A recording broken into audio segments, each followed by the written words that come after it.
convicted gunman serving 100 years for shooting two men in a July 2014 dispute over a Central City basketball court told a New Orleans jury Wednesday, May 25, he opened fire only after being ordered to do so by gang members he feared. "I regret doing it," John Terry Pooty Bernard testified. "Now I'm in jail for a long time. I did it, for the sake of my family. I was scared for me and my family." Bernard made no such claim to New Orleans police nor at his own trial last October when he chose not to testify and was found guilty of 2 counts of attempted second-degree murder. But the 23-year-old offered it up Wednesday at the trial of Gerard Gray, who faces the same 2 charges for which Bernard received consecutive 50-year sentences from criminal district judge Laurier White. Gray, 25, is an aspiring Central City rapper who performs under the name Roy Da Prince. But prosecutor Michael Trummel, prosecuting Gray with co-counsel Matt Hamilton, also described Gray as the leader of one of the most murderous gangs in town, the Byrdgang, whose activities center on A.L. Davis Park at the corner of Washington and LaSalle Streets.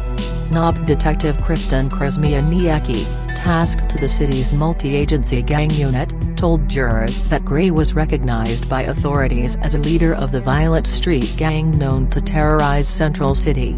Basketball court shooting victims Mark Mitchell and Chris Chambers testified last year at Bernard's trial, and again Tuesday, that they got into a dispute with Gray on the afternoon of July 8, 2014, over whose turn was next to play on the public park's court.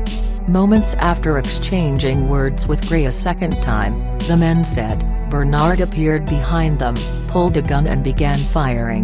Mitchell, 40, and Chambers, 26, survived multiple gunshot wounds to their upper bodies, and police said they recovered 28 shell casings from the bloody scene.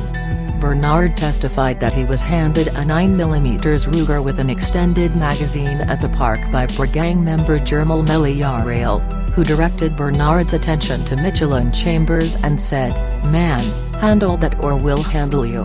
Bernard said he believed Melly brought him the gun at the behest of Gray, who was standing a few feet behind Yarail when the gun was passed. Bernard said that after he tucked the gun into his waistband and concealed it under a shirt, Gray walked past him and muttered, "You heard what he said, right?"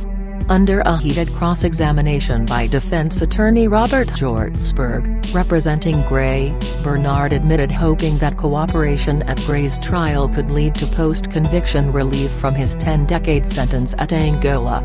Bernard said neither the prosecutors nor judge had promised him any benefits in exchange for his testimony. Jortsberg sought to sow seeds of doubt about the shackled inmate's veracity, and Bernard admitted lying to investigators several times during the course of 3 recorded statements he gave to police the night after the shooting. Among his false statements, Bernard said, were denials that Gray or other Byrdgang members were at the park. But Bernard insisted he was telling the truth under oath Wednesday, now that his girlfriend, children and family members no longer live nearby. "I wasn't going to place anybody at the scene because I still had family down here," Bernard said. "I was afraid that Melly would try and harm them, and I ain't want that. My family members are gone now. So, I figured now I can tell the truth and nothing would happen to them."